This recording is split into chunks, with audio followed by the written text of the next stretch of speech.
Hello and welcome to the Rank and Report Football Show, your home for bi-weekly European football power rankings. I am your host, Adam Booker from Washington, D.C., and joining me, as always, from London, England, is my co-host, Charlie Gordon. How you doing, Charlie? Really good, mate. Snappy new intro. Really loving that. Aside from the big news of the new intro, basking in the international break, actually. A period I used to hate, but I'm kind of just drinking it all in at the moment. One thing that's kind of worrying me is I see on Twitter a lot of these football journalists saying, thank God it's the international break, and that kind of worries me for the future. You know, like if we want a job in reporting on football, I'm in disbelief that it will ever get to that point, but I don't know. So yeah, that's where I'm at the moment. How are you doing? Yeah, no, I'm good. No, I'm just as excited, honestly, about the international break. I feel like you said, in years past, I wouldn't be. It's like, oh, God, a week and a half of no domestic football and, you know, just these boring, meaningless friendlies and stuff. But I just feel like we've had too much football for the past, 8 months. And it's just like you don't have a chance to breathe and just kind of decompress from it all. So it's definitely a good break. Yeah, it's been forced down our throat for the last few months, but I think we can both enjoy the international break in our own rights over the next couple of weeks. England, there's a lot to get excited about. We've got the Euros coming up. The US, for the first time, maybe in the history of your country ever, are actually shaping up to have quite a decent national team. So yeah, quite a lot of exciting stuff going on. Yeah, we're seeing the U.S. team kind of together for the first time since this new generation of superstars really playing around Europe has emerged. So it should be good. I'm looking forward to it. But we are going to get into our brand new European power rankings. Before we do that, I just want to encourage everybody to subscribe if you are not already subscribed to this channel. Drop a like on the video, leave a comment below, and hit the notification bell to be notified whenever we release a new video. If you are an audio-only listener, hit the subscribe button, leave a rating, leave a review. If you're on Spotify, hit the follow button, all the normal things. And yeah, come over to YouTube for some exclusive content that you don't get on Spotify and Apple as well. So if you didn't know that existed, it does exist. So come over to YouTube, and you can also see our pretty faces while we do this. Charlie, shall we get into some brand new European power rankings? I think we should. And first of all, I'll echo what you just said about our lovely faces. Everybody, come and see what we've got to offer. But I'll kick it off. And number 10, the classic hipster position. We've stayed true to our roots here. We've gone for an obscure team, if you want to call them that. It's Ajax. Ajax were flying earlier on in the season. We were loving them. I was loving them, putting them in my rankings week after week. But they kind of disappeared for a little bit. The scale of their dominance was waning slightly, but now they're back. Okay, they're in 10th place because if you're in the Dutch Eredivisie, what you have to do to be considered one of the best 10 teams in Europe is just demolish every team week after week, and that's exactly what they've been doing. Okay, they are 11 points clear at the top of the Eredivisie with one game in hand. Last few games, they've won 2-0 at Zwolle, 5-0 at home to ADO Den Haag. Who really cares? Not me. So I guess you've got to look towards Europe a little bit more. And they absolutely dismantled Young Boys 5-0 in the Europa League on aggregate. And that's where it kind of carries most weight, really. So that's Ajax. Similar position as always, battering the Eredivisie in impressive fashion. Adam, I don't know what you've made of their season so far. Yeah, I mean, it's nothing new for Ajax. You know, they kind of stroll to the league title year in, year out, unless somebody like Feyenoord or PSV is having a superb season. But look, they haven't conceded a goal. They've conceded one goal in the month of March. They're so good. And like you said, we kind of have to, the measuring stick is European football, just because the Dutch league is not that competitive. I don't know. Have you seen this, Charlie, that they're looking like they may combine the Belgian league and the Dutch league together for one big league. Have you seen this?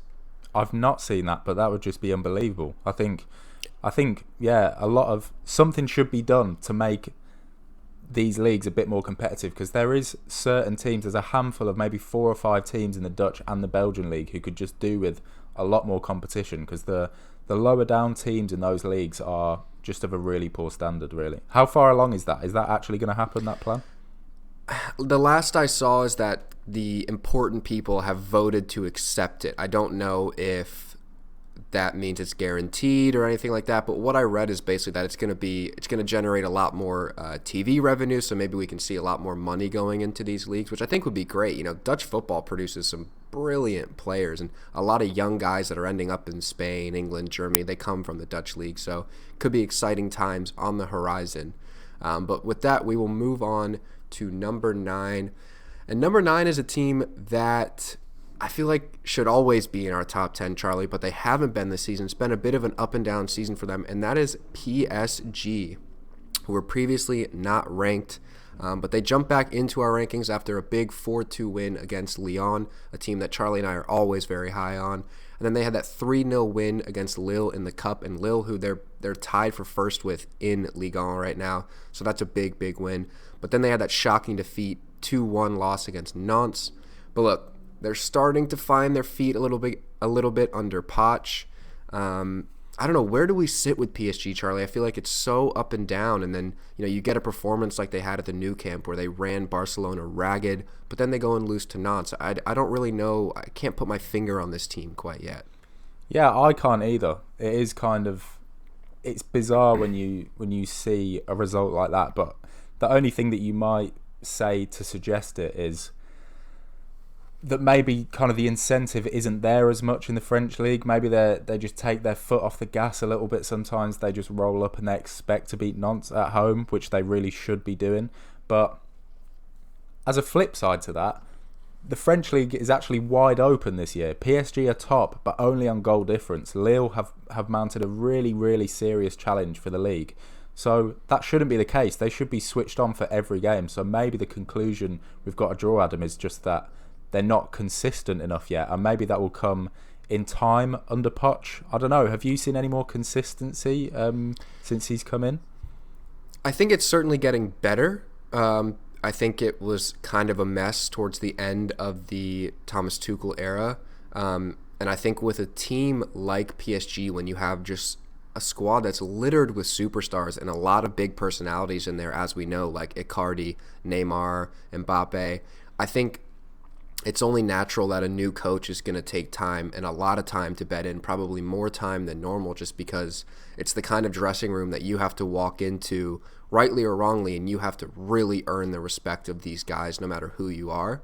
I think Poch is a guy that's able to do that. I think one of the things he's done is he's made the switch back to a more natural 4-3-3 with Mbappe, Neymar, and Moise Kean, actually, who, by the way, just keeps Icardi on the bench. Unbelievable story. We've talked about him a little bit this year already, but the fact that the guy couldn't get in a game at Everton and now he's a key player in this PSG attack is pretty incredible. But yeah, you have that front three. You have a midfield three that's a bit fluid at times, but with the likes of Verratti, Idrissa Gana Gueye, Herrera in there as well. So I think Poch is starting to find the formula a little bit, and it's working in the big games, as we see that win against Lyon was a big game in the title race. Obviously, the game at the Nou Camp. So they're starting to become a bit of a big game team, and I think that's only going to bode well for going into the crunch time of the end of the season.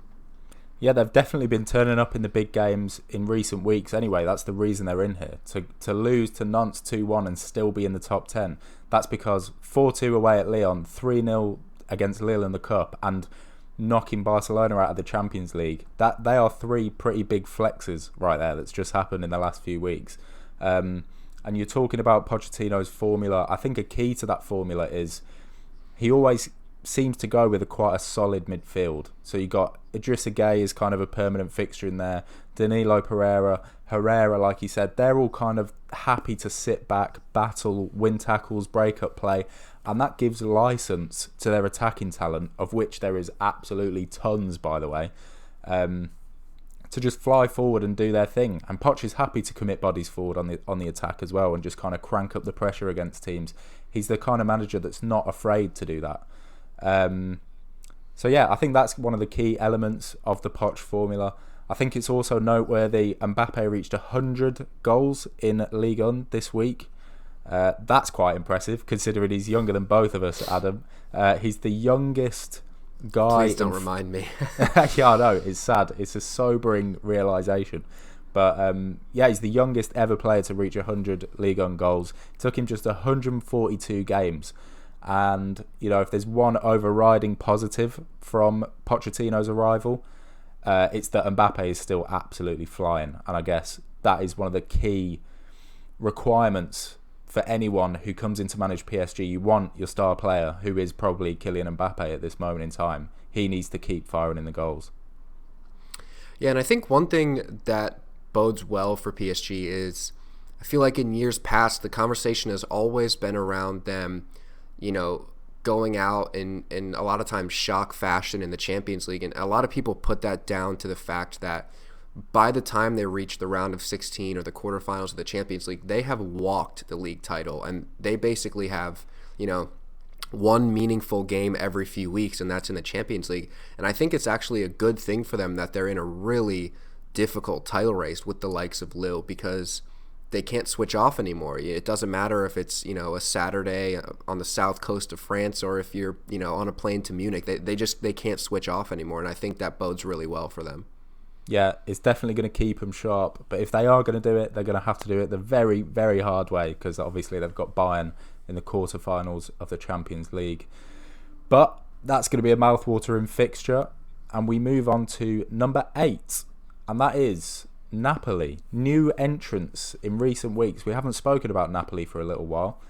But yeah, it looked like Gattuso was kind of playing his way out of a job, but they've really turned their fortunes around at the moment. They were kind of languishing down in 7th a few weeks ago. Now they're up to 5th, and with games in hand considered, they could even be as high as 3rd, when everything pans out. Last 2 games, both really, really impressive wins. 1-0 win at the San Siro against AC Milan, and a 2-0 win against Roma, also away. It doesn't get much better than that. 2 of those games, 0 goals conceded. Napoli flying once again, really. They've been without that focal point, Osimhen up front for the majority of the season. A lot of little technicians up there instead. But I don't know, he's clawed it back, hasn't he, Adam? It's quite impressive to see, really, because they were looking dead and buried. What do you make of it? I know you're a big fan of Napoli. Yeah, I mean, I think I tipped them to win the Serie A title earlier this season. But yeah, Gattuso looked like he was basically out of a job. I think he was on his last legs, and then they lost to Atalanta in the Coppa Italia semifinal, I believe it was.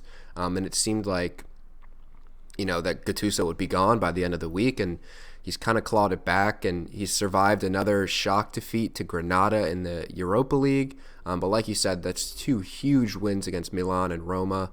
Lorenzo Insigne, the captain, he continues to lead with 13 goals. And like you said, they're in 5th place at the moment, but with that game in hand, they could jump to within 3 points of 2nd place.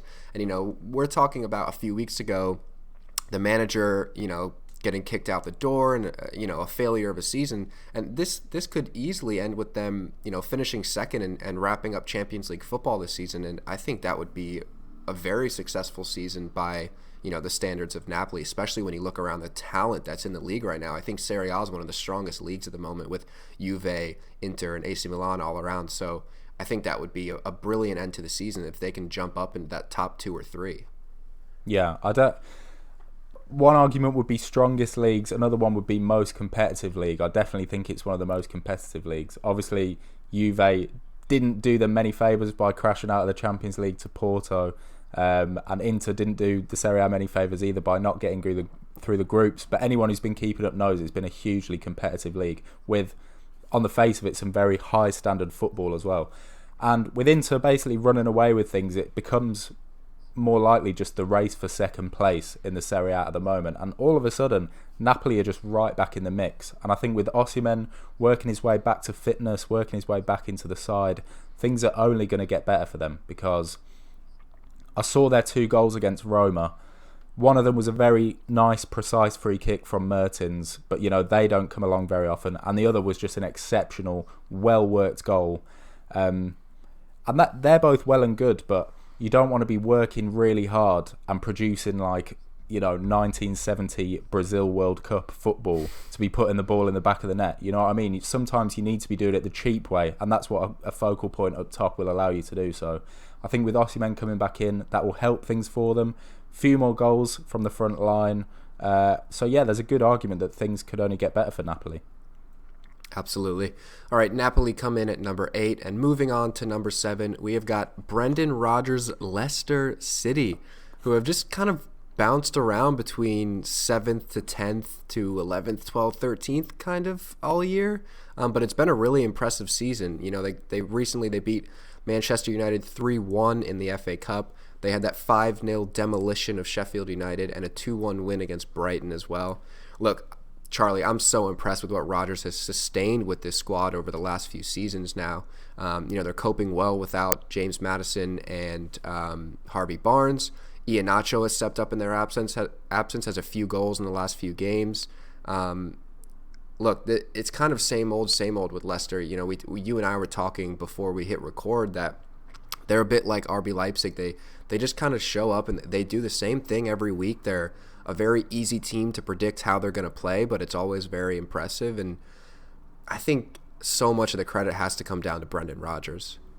Yeah, I do think Leicester are kind of boringly consistent at times, but the main thing here that is so out of character is Kelechi Iheanacho. Who on earth saw this one coming? I tell you for one, it was not me, because we had him at City for a few years. He had this incredible run where he just couldn't stop putting the ball in the back of the net in cup competitions and things like that. But I think slowly but surely we realised he wasn't actually a very good footballer. Sorry, Kelechi, I'm really, really sorry for saying that. But up until about 2 months ago, I think most people would still have been on board with that belief, even though Leicester forked out £30 million to sign him 2 or 3 years ago. And all of a sudden, out of nowhere, he cannot stop scoring for Leicester. I think it's something like 9 goals in 9 games. So Vardy's going through a real dry spell. All of a sudden, Kelechi steps up. He fills the void.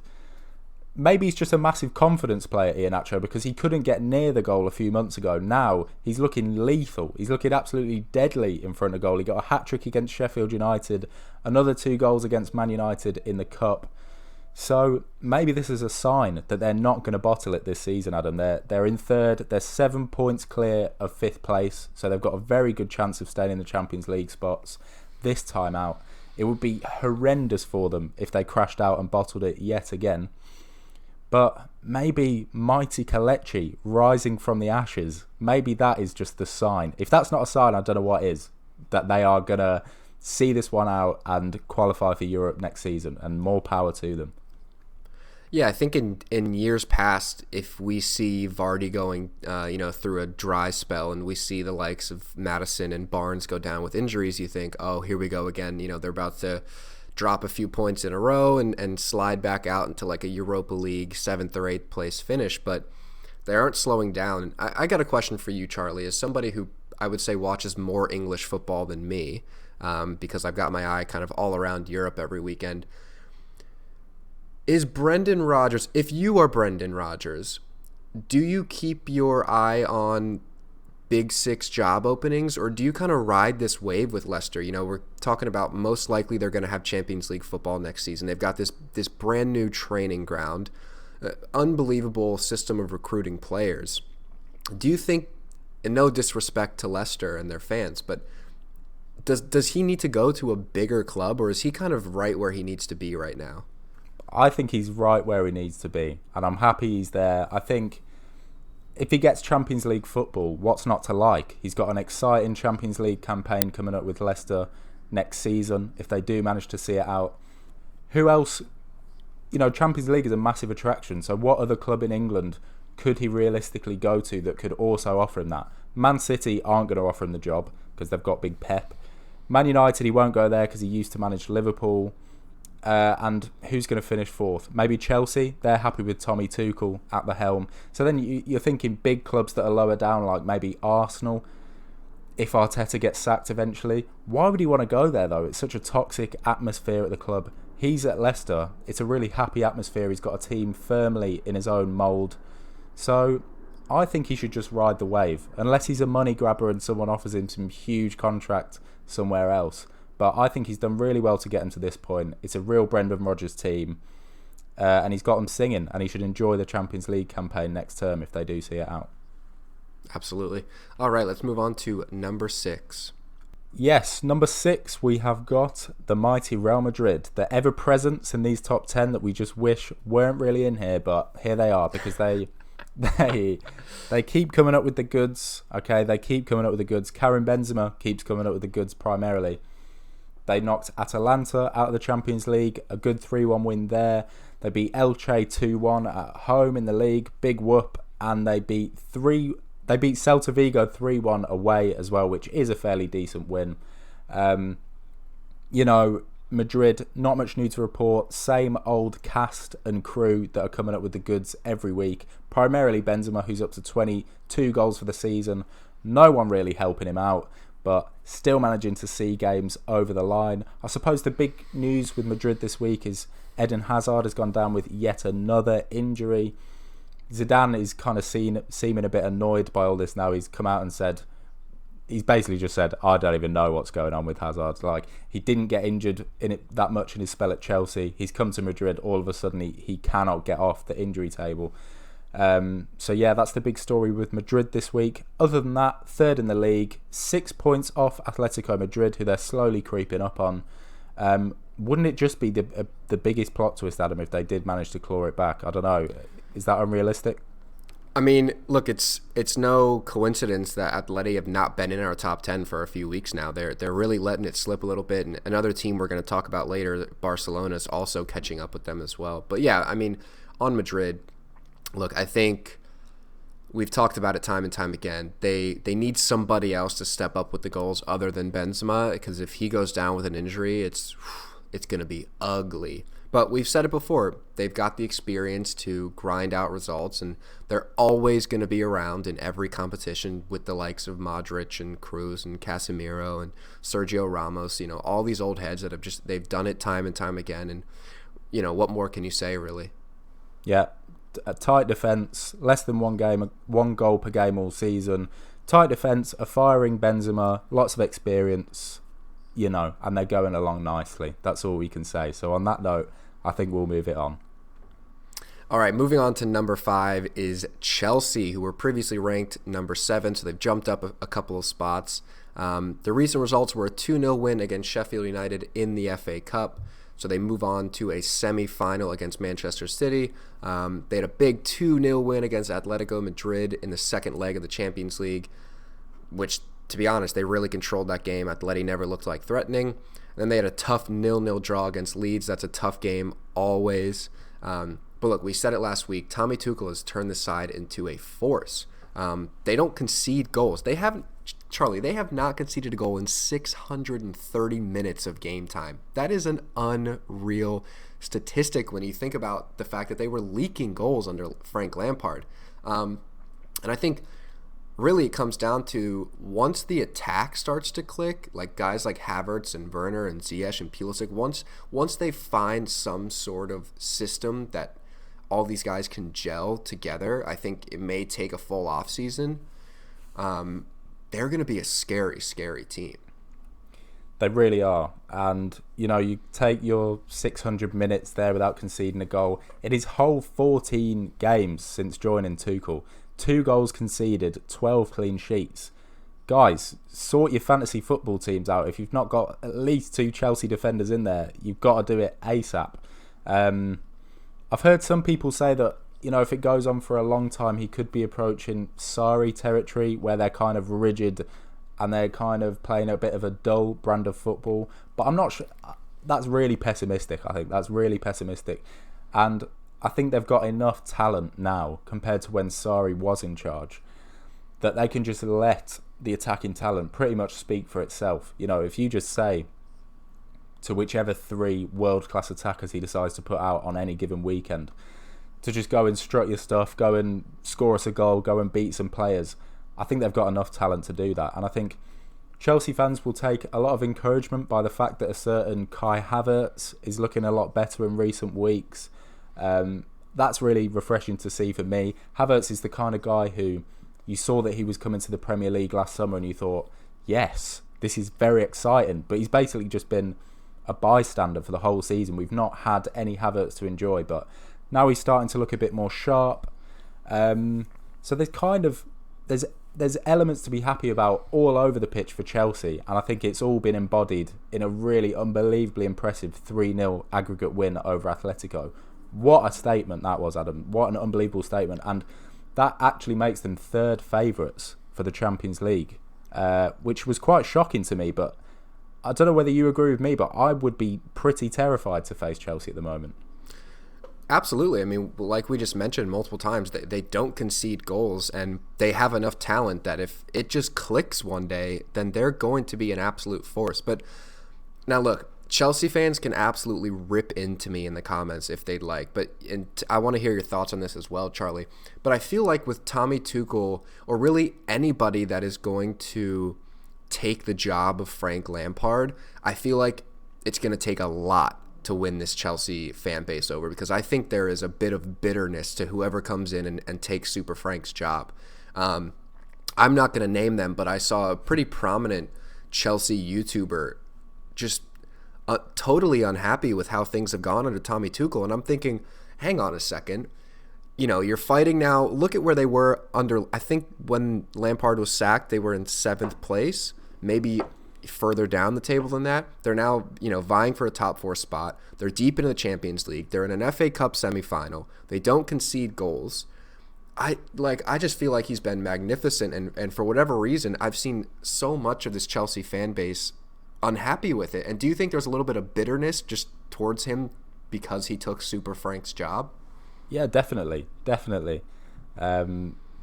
undeniable. I've seen it firsthand. Again, I'm not going to name any names. But yeah, 100%. I think it's taken them a little bit of time to realise that Tommy Tuchel is a nice guy. He's a great manager, and when it gets to a point like this, it gets to a point where you just can't deny it.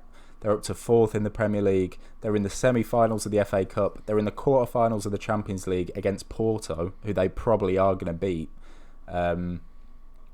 So it really could turn into a magical first season for Tuchel, because the way the draw is panning out in the Champions League, Chelsea have got every chance of going all the way to the final.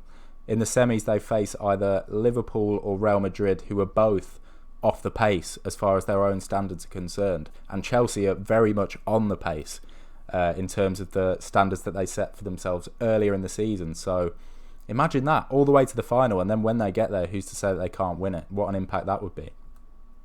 Yeah, absolutely. And I think one thing to note is, that this guy came in the middle of the season. Give him a full off season, give him a transfer window to maybe get some of the dead wood out, and kind of reshape things. And I feel like we just totally forget that they went out and spent nearly £250 million on attacking talent. And yes, they haven't clicked yet, and yes, they haven't started to gel. But when they do, it's going to be the best, maybe the second best to Manchester City, the best attacking force in English football. And if they keep this defensive record up of just being so solid, then they're going to be title contenders next season. They're not going to be 20 points off the pace. It's as simple as that. Yeah, totally agree. Chelsea, look out for them next season, no doubt at all. We move on to number 4, and that is Barcelona. I'll tell you what, scarcely have we seen the mighty Barcelona so high up in this list this season. A season which has been blighted by hate directed towards Ronald Koeman. But who'd have thought it? They're here, they're second in La Liga, just 4 points off Atletico Madrid. They could very realistically still nick a La Liga title, which would be absolutely incredible. But things have really just clicked into top gear in recent weeks for Barcelona. Their last 2 league results were a 4-1 win at home to Huesca, and get this, a 6-1 win away at Real Sociedad, who me and Adam were both loving at the start of the season. Obviously, the wheels have come off just slightly at Sociedad. Not entirely, though. Not 6-1 loss at home kind of bad. So that was just an incredible result. Obviously, being dumped out of the Champions League by PSG is not ideal, but they're here now. They're in a good position. They're in a good position in the league, especially. Lionel Messi has finally hit top gear. He was showing signs of, speeding up, but now he's really flying. 28 goals, 10 assists in all competitions. He's kind of the only one that's in touching distance of someone like Lewandowski in terms of goal contributions. He's up to 38 goal involvements in 32 games now, which is quite incredible. And as I go to you, Adam, I wonder whether you could maybe shed some light on a little switcheroo that Koeman's done in recent weeks, because their defence is looking kind of mental recently. Last few games I've seen Frenkie de Jong in the centre of a back three. I don't know, what are your thoughts on that? Yeah, that's one of the biggest notes I had actually down here. If you look at their lineup in the last game, the game at Sociedad, it's a really, really weird one. They actually only had one center back on the pitch, and that was Clement Longley. The back three was Frenkie de Jong, Longley, and Mingueza. So when I look at that, I think nothing but holes to run through. But they've actually been really solid. Look, they are unbeaten in 18 in the league. They won 15 in those games. The aggregate score of their last 5 games, league games, is 17 goals scored, 2 conceded. So it looks like, Koeman is starting to find a formula with his 3 at the back. And I think the biggest thing for that is earlier in the season when we weren't very high on Barcelona, they were playing that 4-2-3-1 with Messi as a false 9. And I think when you have that 2 in midfield, De Jong and Busquets, and it was kind of, the idea was, okay, maybe you take half of this field and clean up things there, and Busquets will clean up things there. And I think Busquets is not at the age and his body can't handle that anymore. But now you put Busquets in a midfield 4, and you have De Jong behind him to be able to clean things up if anything gets through him. But then you've also got width. We talked about them being so narrow at the beginning of the season. You've now got width from Serginho Dest, who, by the way, had 2 goals at Sociedad. You've got Jordi Alba on the other flank. And then if you've got width and you can stretch the defense, and then inside that stretched defense, you've got the likes of Antoine Griezmann, Leo Messi, and Dembele. I mean, that's just a recipe for success. Yeah, definitely. If that little formation switch around tighten things up at the back, another thing it does is really create opportunities to just overwhelm the opposition in terms of attack, because they've got a front 3 there of Ousmane Dembele, Griezmann, and Messi against Sociedad. But with that back 3, it really allows Jordi Alba and Serginho Dest to absolutely bomb forward. Obviously, Dest got his first and second goal of his Barcelona career against Sociedad, and Jordi Alba set up at least 2 goals himself. They were genuinely, they were attackers in that game. So when you've got people just flying at you from all angles, the likes of Pedri in midfield, he can get forward too. Griezmann has got a few goals this season. Dembele has more goals in him, but he managed to score against Sociedad. And then obviously you've got the small matter of Lionel Messi to contend with. When you've got a pair of flying fullbacks to also think about, that just makes Barcelona a very, very difficult proposition to defend. And if they're defending from the front like that I guess that kind of takes some pressure off the back 3 as well, which is very unorthodox, as we've been saying. So I guess we've got to credit Koeman, something really off the wall, something very unorthodox. But give him his credit. He's changed something round drastically, and it could really pay dividends come the end of the season for Barca. Charlie, it's really interesting that we were just talking about Chelsea, because this setup is identical to what Tuchel has done at Chelsea, which is the 3-4-2-1. And I think what we're seeing with Barcelona is potentially what could be Chelsea's future when their attack starts to click, because Barca just doesn't concede goals really anymore.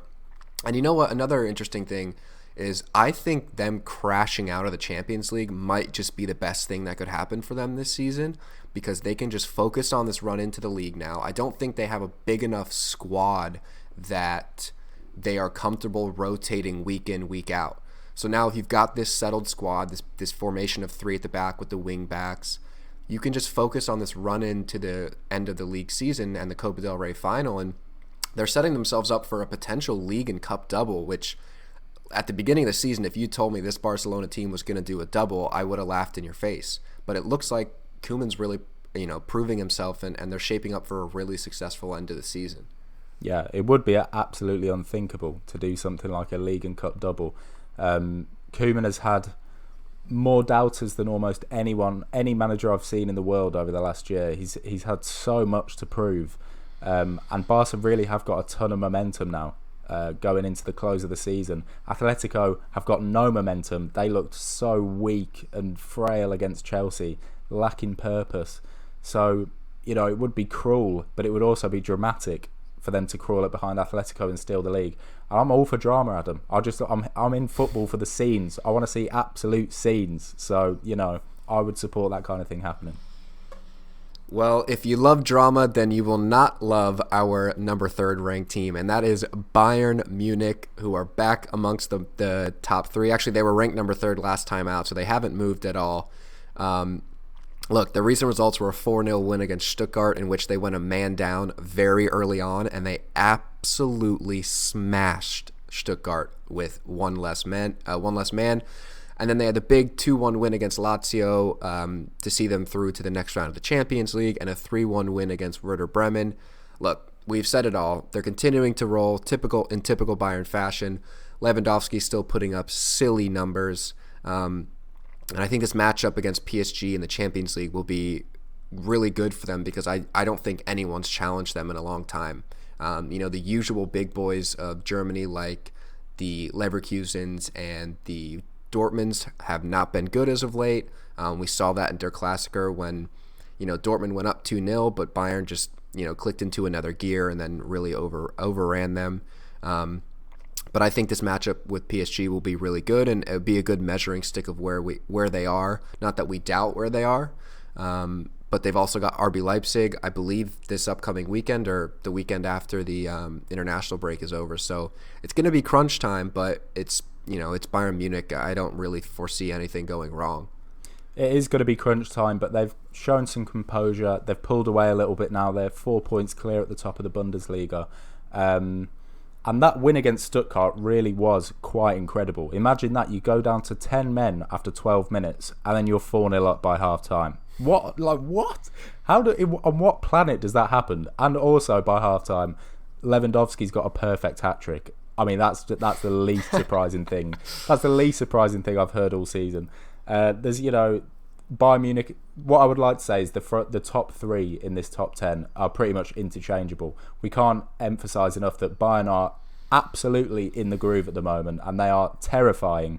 They really are quite incredible at the moment. And there's one thing that I like to hammer home every week we discuss Bayern Munich, and that is I love to just add some context to Lewandowski's goals, because he's been bang on it all season. He's up to 42 in all competitions now. I got creative with the stats this week, Adam. I just went off on my own and just made my own stat. 42 goals for Lewandowski. That is more than Jamie Vardy, Neymar and Raheem Sterling combined. That's quite incredible, isn't it? That is quite incredible. 3 top European strikers who are not having bad seasons themselves. And Lewandowski has taken all 3 of them and said, see you later, I've got 42 goals. Imagine that. Absolutely incredible. So yeah, sorry, go on, Adam. I can hear you just gagging to say something.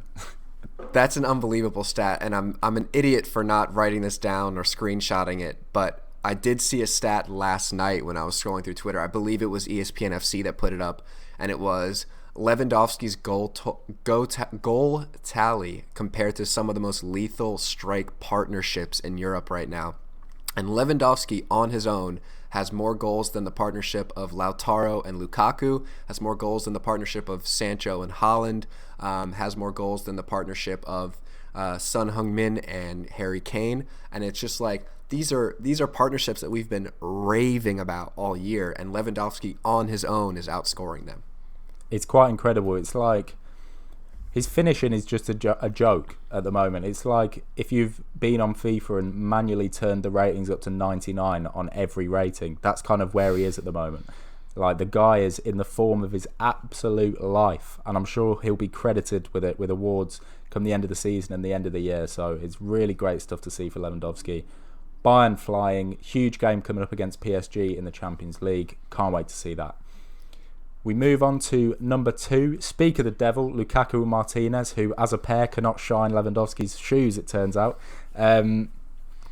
they're both still flying. Okay, Inter Milan, they have not stopped winning. It's quite incredible the fact that they just keep on winning and winning, undefeated in the league now since the 6th of January, which not coincidentally was shortly after they got dumped out of the Champions League in the group stage. They've now won 8 league games in a row, to the point where they're now 6 points clear at the top of Serie A, 1 game in hand. It's basically sewn up at this point, barring some wild scenes, which, as we know, I'm not going to say a bad word, but what's the word? I'm a fiend. I'm a fiend for some scenes. I really am. So, last couple of games, 1-0 win at home to Atalanta. Very impressive. Atalanta are a great side in the top 4. And then a 2-1 win away at Torino. So the league at this point should be totally sewn up. It will be their first Italian title since 2010, which was the Mourinho era. So it's good to see a real juggernaut in Italian football flying again. Not much to report, Adam, because they're just still flying. You know, we've had them up here for weeks and weeks in a row and said Inter are flying. Guess what? They're still flying. They haven't lost any games, have they? Yeah, absolutely. I mean, it was only about 15 minutes ago we were saying just how competitive Serie A is right now. But yeah, titles in the bag. They're 6 points clear with a game in hand. Nobody in the chasing pack is consistent enough to catch them. Lautaro and Lukaku have 33 goals between them. Hakimi bombing down the right is just a lethal combination. Him and Lautaro and Lukaku, and Sanchez chipping in with some goals, and Nico Barella in the midfield, who might be becoming the best all-around midfielder in Italian football right now. So yeah, same old with Inter Milan. And then we move on to number 1 finally. No surprises here. It is Manchester City. They were previously ranked at number 2 after that little blip in the derby against Manchester United, but they've worked their way back up to number 1. Look, they're 14 points clear in the league. They breezed past Borussia Mönchengladbach in the Champions League. They had an impressive 2-0 win against Everton in the FA Cup, and then a very impressive 3-0 win against Fulham in the league last weekend. But like I said, tiny blip in the derby, but they're back to their best, and they just kind of shook that off like it was nothing, Charlie. Yeah, they are. They're back to their best. They are back to their best. I think United defended against them very well, and I expected others to follow suit. I thought they really compressed the space between the lines very well, United, and that was what kind of suffocated City and made their kind of tricky little technicians, made it quite hard for them to operate in those little spaces. And that's basically what Everton tried to do to us the other night. And to their credit, they did keep it 0-0 until about the 80th minute, but City did get the 2-0 win in the end. So yeah, maybe some tough games to come if more people do adopt the kind of defensive approach that United did, which made it very tricky for us. I think a player that we should highlight, I can't remember if we've highlighted him before, but Gabriel Jesus, a player that I hated a few months ago. I really did. I really was getting on his back, but I think he's just forging a new identity for himself nowadays, Jesus.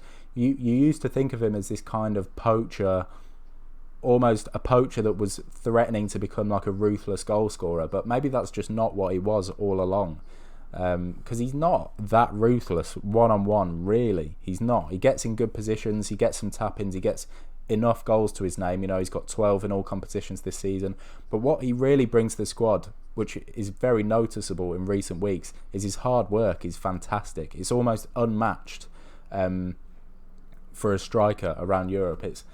If he loses the ball, he will sprint back and get it. He's not afraid of dropping deep. He's not afraid of this stuff because he doesn't base his own game around getting as many goals as possible. He's a real team player, Gabriel Jesus, and he's improved a lot in recent weeks. I'm loving him now, I've got to say. Sorry, Gabby, if you read any of my tweets criticising you. But yeah, he's improving. And I guess we should move on to Adam, to the conversation of what can City do this season? Is the quadruple realistic? Is the treble realistic? It's got to that point in the season now where people are having these conversations. I won't speak that word that starts with a Q because no one's ever done it before. And every year I look, this may be the conspiracy theorist Manchester City fan within me speaking, but it just feels like a way to set this team up for disappointment when they don't win 4 trophies in one season. But I think a domestic treble is easily at their fingertips. You know, they've run away with the league. They got to just beat Tottenham in the League Cup final and get through Chelsea and one other game in the FA Cup, and you've got a domestic treble.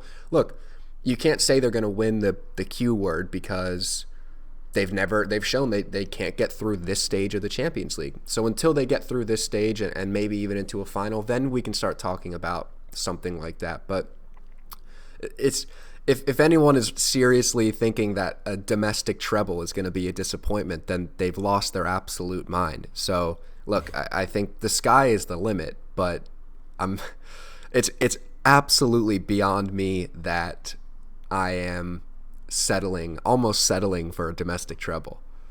Yeah, I don't think many City fans would argue that the season's been a failure. It's kind of all the other fans which draw attention to the Champions League. Of course, I would like to win the Champions League, but I'm under no illusion that if we don't win it, then we're somehow less of a team. We've just proven that we kind of tend to bottle it in big moments. And if City get past Dortmund, they've got a huge game in the semis against PSG or Bayern. That is the kind of banana skin where if we were to lose that, you'd just hold your hands up and say, we didn't bottle that. It's just we came up against probably the team we were meant to play in the final.